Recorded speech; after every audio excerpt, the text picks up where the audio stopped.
Sup konyo? For today's video, butas ang ating bubungan. Ngayon, giniskartehan ko muna habang umuulan. Ayan, tignan nyo, nilagyan ko ng short. Tapos pinansalo ko yung lagayan ng ice cream.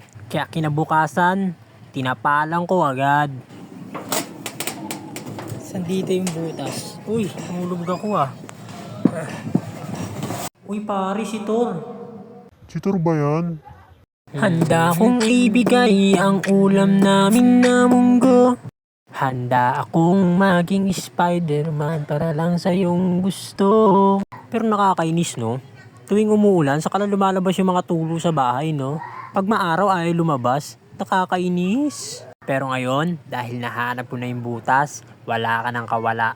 Dudut-dut-dut-dutun kita hanggang sa gusto ko. Ang dating isang ligo ngayon naging araw-araw pero di ko inasahan yung kanyang mga sinabi. Sabi niya sa akin na may bakal na ako, grabe. Kalawang 600 lang ya, huwag ka masyado magpaka-professional. Baka ma-regular ka niyan. Tamad ka pa naman. Ya, may tik-tik dito sa bubungan no. Ya, huwag ka masyado dyan sa dulo ya, baka liparin ka. Lagyan niyo ng tali yan para gawin natin saranggola. Ano, tara? Pero kahit ganyan yung katawan ko, pare bilib ako sa sarili ko. Biro mo, kaya akong umakyat ng bubungan nang walang nakakarinig. Pero mabalik na nga tayo sa topic natin. Buti na lang umakyat ako pare, ang dami pala talagang butas ng aming bubong. Well, hindi naman talaga siya butas. Kumbaga yung mga pakong nakaangat lang, alam mo yun, yung kailangan martilyohin. Ganun pare. Kaya kapag paro ko ng martilyo, pare bumaunto. Mga pakon namin dito pare ay kargado. At yun, natapos din tayo pare. Tignan nyo ang aking kamay. Kala mo pintura? Si Incredible Hulk yan. Dahil tapos na tayo dito, magmo-moment muna ako. Kararira sira kiribiriraru. Kararira sira kiribiriraru. Karariraru. Oh. Excuse me po.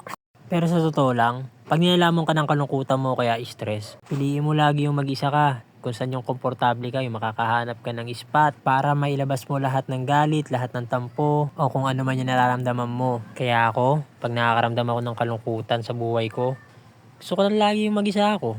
Alam mo yun, para kahit pa paano, wala man makinig sa'yo, at least, meron ka sa sarili mo na oras para, alam mo yun, sabihin sa kanya kung ano yung mali mo, kung ano yung tama mong nagawa ngayon, ganun. Ang pinopoint ko lang dito, kung pwede ako manghiram sa'yo, babalik ko sa 1 buwan, promise, papatungan ko pa. Sige na, 1,000 lang. At dito na nagtatapos yung ating video at bago nga pala matapos ang video ko na to, konyo, sasayawan muna kita.